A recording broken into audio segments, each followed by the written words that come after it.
Michigan football wins a national championship. 34-13 is the final score. What's your thoughts on the game in general before we get to this? Was this a good football game? Not really, to be honest with you. I guess you could say it's good for the fact that it actually was closer competitive. Because I guess early on, I thought Michigan was just gonna, I thought Corum and Edwards are each gonna have 500 yards rushing each, and they're gonna score 50 points, and it was gonna be over before halftime. So I think the only thing that I could say was good, in my opinion, was that, well, a couple things. One, that the game was close, and two, even though the game wasn't as exciting as people maybe wanted or stinks, there still was some good defense being played, and I do appreciate good defense and good defense by both sides of the ball. Outside of, I think Washington did a good job of actually bouncing back and adjusting to the fact that they were so run heavy. And then Michigan's defense was just Michigan's defense. They were special that whole game. So I mean, it was okay. It wasn't like an instant classic or anything like that. I would say would you say the semifinals were better than the finals? From an entertainment value, yeah. Probably. Yeah, the hard part with this is like, I don't know. I have some broader takeaways that probably get tied in when I try to answer the question of is this a good game or not. But I think like Michigan's very clearly a great football team. Washington's very clearly a great quarterback, great offense. And I think the Washington defense played well, but they're not a great football team. They're a very good football team. They might be the second best football team in the country. Probably not, because Georgia is out there still. And the reality of it is this happens a lot in the college football playoff era, where like you get to the title game and there's one great football team and there's one team that's not a great football team that got there. And you give them credit for getting there. It usually ends up in a not super competitive game. This game was actually competitive, though. Like the score doesn't show it, but the game was competitive. Like Washington had hella chances to win this football game, like tons of chances to win this football game. They had zero answers because Penix, their one trick did not work in this game. Yeah, So, he was off. and that was kind of the thing, right? It was like it's the number one offense versus the number one defense. What's going to happen? My takeaway is like the Michigan defense is way better than we even realized. Like, and I know Penix did miss guys for sure. I thought it was more forced than it was unforced, though. Like that man, he's just a genius to the point of avoiding pressure. I think he got sacked in this game once, but like he kept having to get the ball out quicker than he wanted to. I thought Michigan's secondary held up really, really well in coverage. Like, other than probably two, maybe three breakdowns total on the game. One of them called back by the holding that was questionable. One of them, Penix and Adunzi ran the wrong route, or just the miscommunication there. Some people say it's on the receivers, some people say it's on Penix, and then they got one sprung deep. Like I thought that was going to happen 10 times this game. It happened 3 times. So like to me, that's the least I've seen that happen for Washington this year. And look, I don't think there are great defenses in the Pac-12 clearly, but I thought Michigan was the only defense I've seen be effective against them. And I didn't expect that. We talked about how like their secondary's good, but are they ready for this receiver room? To me, like, hell yeah, they were ready for this receiver room. Yeah, I mean, they're definitely ready. So I think, to me, yes, it was good Michigan defense, but at the same time, like Penix was missing throws that he hasn't missed all season. Like that's just the fact of the matter. And look, some of that was because of the pressure they were getting. What's that dude's name? Mason Graham is nice as hell. That defensive line was, I mean, the defense in general is nice. So, but at the same time, like I've watched a lot of Washington football games this year. Obviously Pac-12 after dark, you get to the end of a Saturday or a Saturday game slate. That's something I'm throwing on, and I'm probably texting you saying, "Are we, how are we feeling about this? Or Washington's tied with Arizona State? Do we, do we live bet them?" That's a lot of conversation. I just never seen him this season miss throws like that. I seen him maybe be a little bit off, and maybe the defense just not being able to stop anybody. It's just back and forth, back and forth, back and forth. But I just haven't seen him like he looked uncomfortable the whole game from the start. He just Yeah. was never in a rhythm whatsoever. And it threw a lot of things off. And unfortunately, because his rhythm was off, you just point to like a lot of missed opportunities. And it wasn't just Penix, to be honest with you. Michigan or Washington's defense gave Washington's offense a chance to Yeah. make they were down 7 for it felt like the whole third quarter, and for a good part of the fourth quarter, and they couldn't seize the reins. They had penalties, they had drops, they had missed throws. They just, I don't know, moment too big, defense too good, a little combination of both. Yeah, I think that's the correct read. The only pushback I would give you in general, I agree with everything you said. The pushback would be, I think we have seen him do this year. Mm. Specifically, Oregon State, he had 162 yards, 13 for 28 passing. They win that game by 2. Washington State, he goes It was 18. rain. It was a downpour that game though. Washington State, he goes 18 for 33, 2 touchdowns and an interception. They win that game by 3. Washington State's a bad football team. So he's great. He would have been my vote for the Heisman. He was fantastic most of the season. There were signs of this. We talked about it for Washington played games that came down to the last drive against teams that were objectively bad football teams.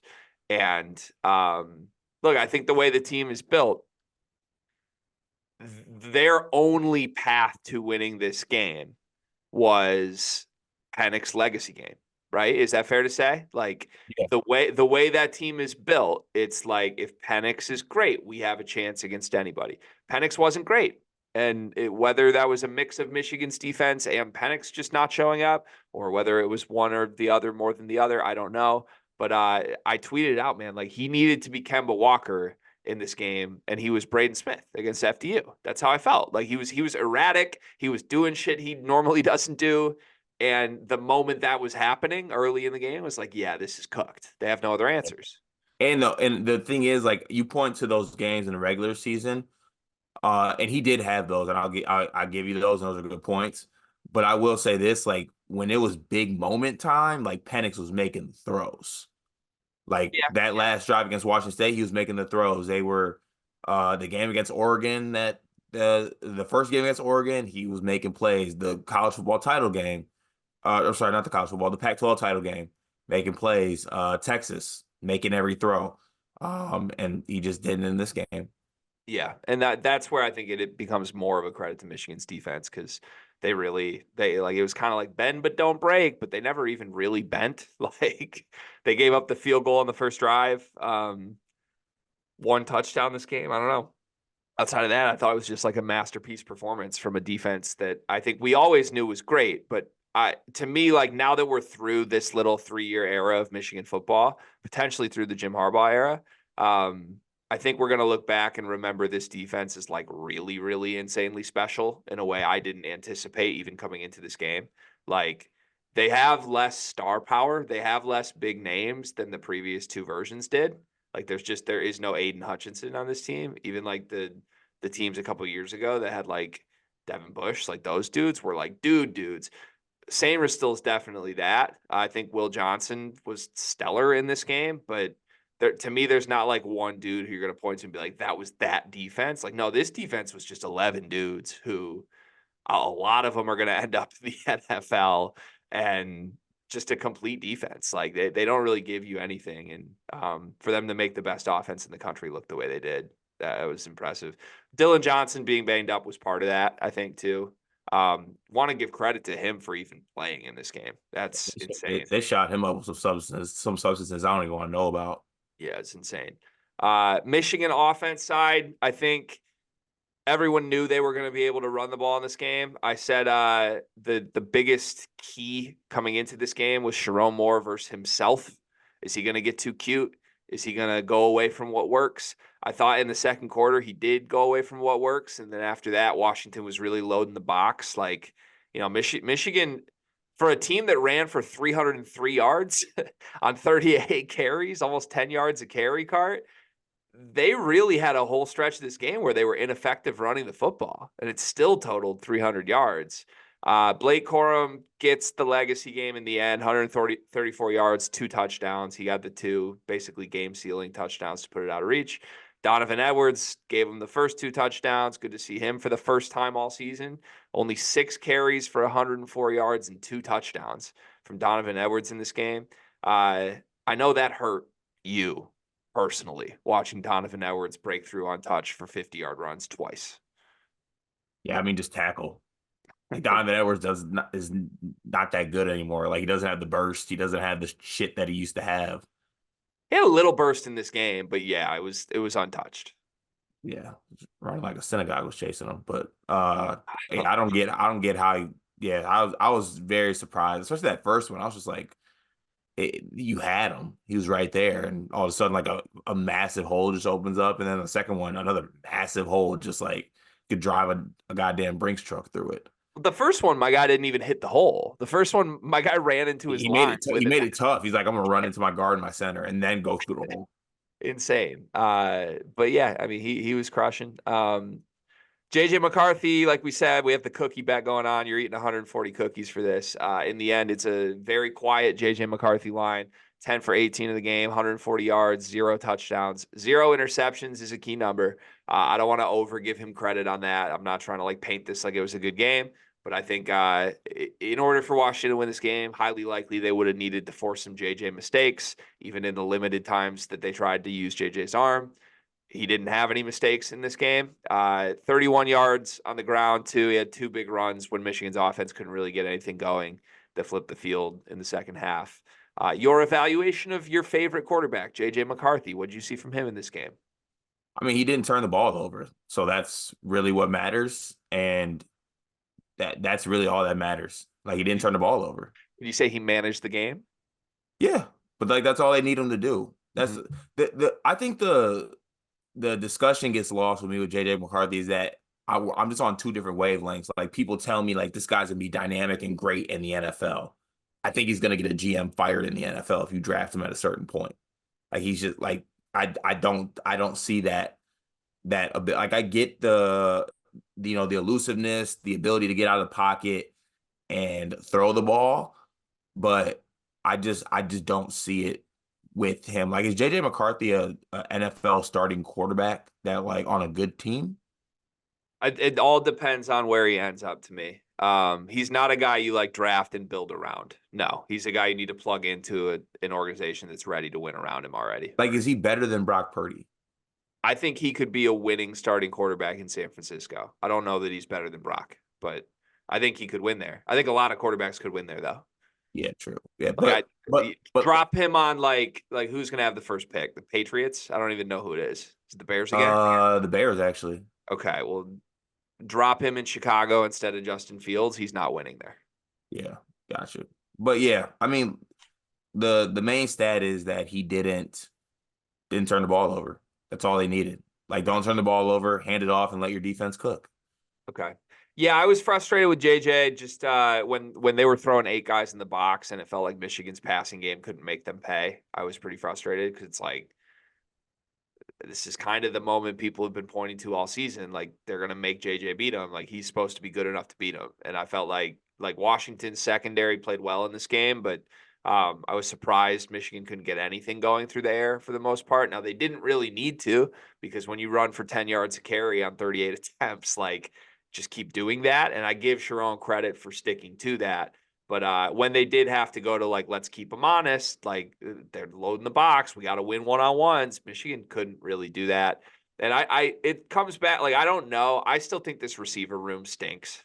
I know Colston Loveland's going to be an NFL guy. Roman Wilson had a great year. Give him a bunch of credit.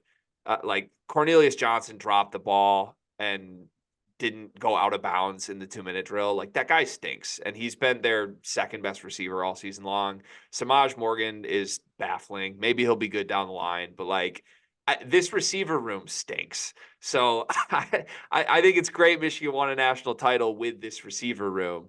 But I think it's really hard, as equally hard as it is to say like, well, their run game's so good they don't need JJ. It's also hard for me to envision like what was a passing offense supposed to look like with this receiver room? Like Yeah, but like it's a mix of both to me. Like yeah, Cornelius Johnson has like drops, Roman Wilson is Roman Wilson, but then like there's throws by JJ. It's like where's that going?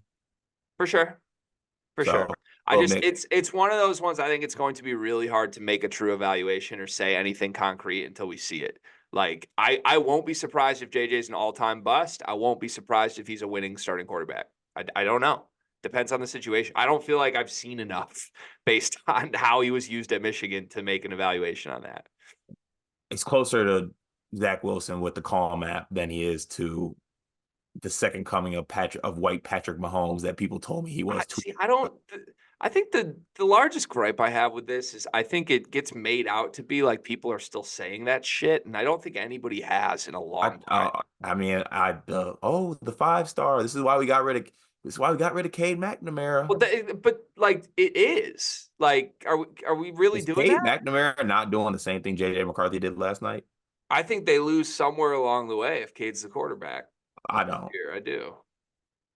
I do. Yeah. I don't think they beat Alabama if Cade's the quarterback. Down 7 with a minute left. I don't think they beat Alabama. No. And I know you're gonna say like any quarterback could have made that drive. I don't know. I don't know. I think you're like, look, there's leadership shit and intangible shit that JJ's legitimately really good at. And we can poke fun at like the call map stuff. We can, but like down 7 with Alabama in the Rose Bowl is a big fucking moment. And Yeah. like he was calm in that moment. I don't know Well, that a lot of guys would be calm in that moment. I mean, I don't know that to be point blank, I don't know that Michael Penix would be calm in that moment. right. I mean, we saw Gardner Minshew not be able to throw a 5 yard out route to a running back, and that was wide open, and JJ McCarthy was able to do that. And then he was able to throw a tip ball to Roman Wilson that was snagged out of the air on an amazing catch, and then handed off to Corum for a legacy drive. It just sounds really sour to sit here after they won a national title and have that be the stance from you. It What? does. They're a really good team. I said it. I know, but like just Is it what, like, you want me to give JJ, like, what do you no, want me to? I don't. I just think like it's like now that they've won it, taking the cheap shots of what you just took just seem a little I like mean, let it go, dog. you Just said let it it was a go. you said it was a legacy drive, and I'm just like, It when was a legacy you break drive. it down. They won a national championship. They were down 7 against Bama with a minute left. Like, Yeah, what do you want to do? They won the games. they Like, did. They did. I like being sour about it now at the point that they actually won it all. It's like, what are we doing? Like, I'm stating facts of what happened. okay. I mean, it's just kind of crazy, man. Like, all your stuff has led up to a point. Like, at a certain point, he's not going to do it. At a certain point, he's not going to do it. And he just did And it. I will admit I was wrong. I did not think that JJ could go along all year just managing the game and win a national championship. I was wrong about that. And he did Yeah. that. Okay. All right. Harbaugh legacy. What is it? Weirdo, but a winner.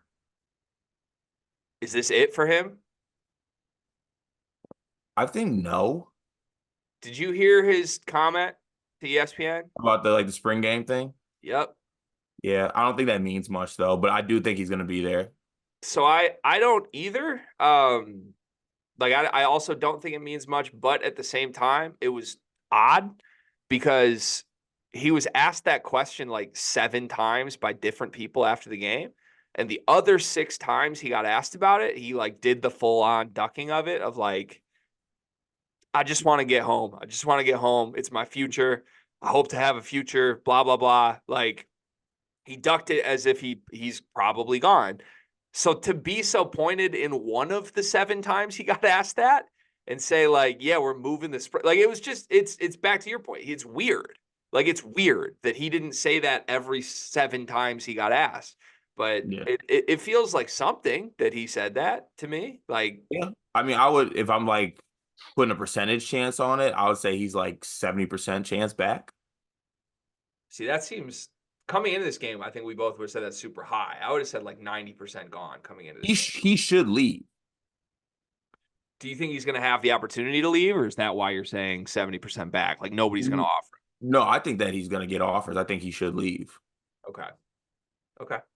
Like, why? Like, go out on top. Go out with your natty. You went. You and Jay. You and your prodigal son JJ won it all. Best quarterback ever, Michigan. Like, you did it. Like, you and Blake Corum did it. You did everything. You went 25-1 over the past 2 years. Won a national championship. Just go out on top. The college football playoff is expanding to 12 teams next year. There's going to be more teams in the Big Ten. Like, just get out now and go get your bag in the NFL. Yeah. All the reasons are there, like you said. I don't know. I came in saying he's 100% gone. He's gone. I said, like, no matter what, he's gone. It's clear that he's gone. I have a weird conspiracy theory card. I have a weird one. I think Jim is so weird. I think he was gone coming into this game. And I think there's a chance he got a taste of success. And I think he loved the success. Like And run it back type thing. I think Jim loves winning. And I think Jim is now that he has won, is evaluating, oh shit, I could probably keep winning here versus go start something new again. And I think he's a competitive MFer that knows the landscape of college football now, knows if it's him and Ryan Day locked in a room, he knows what happens, knows that he's going to make the playoff for the foreseeable future now. You don't need to be flawless to make the playoff every year. And I think he likes his chances. So I still think there's a really good chance he's gone. But I'm telling you, sometimes you see like a twinkle in somebody's eye.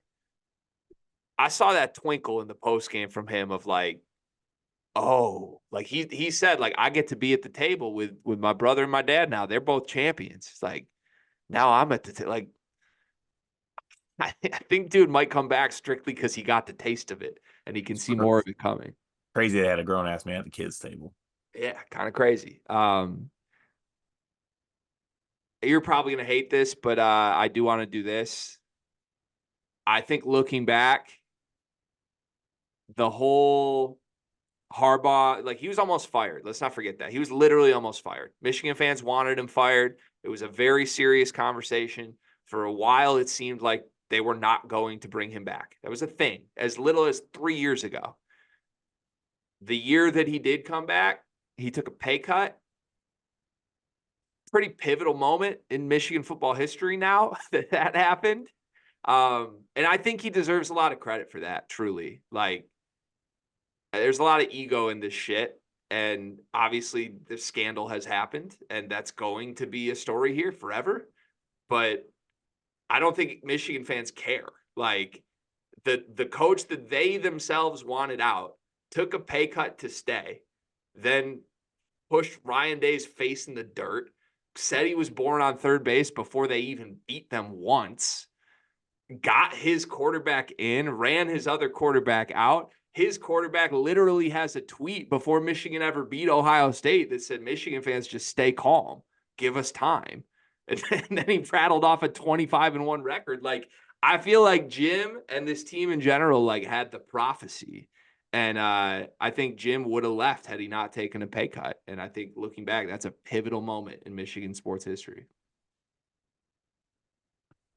No comment, but I see your point. Can my Izzo Harbaugh comparisons come full circle now? Can we admit that's a great comparison?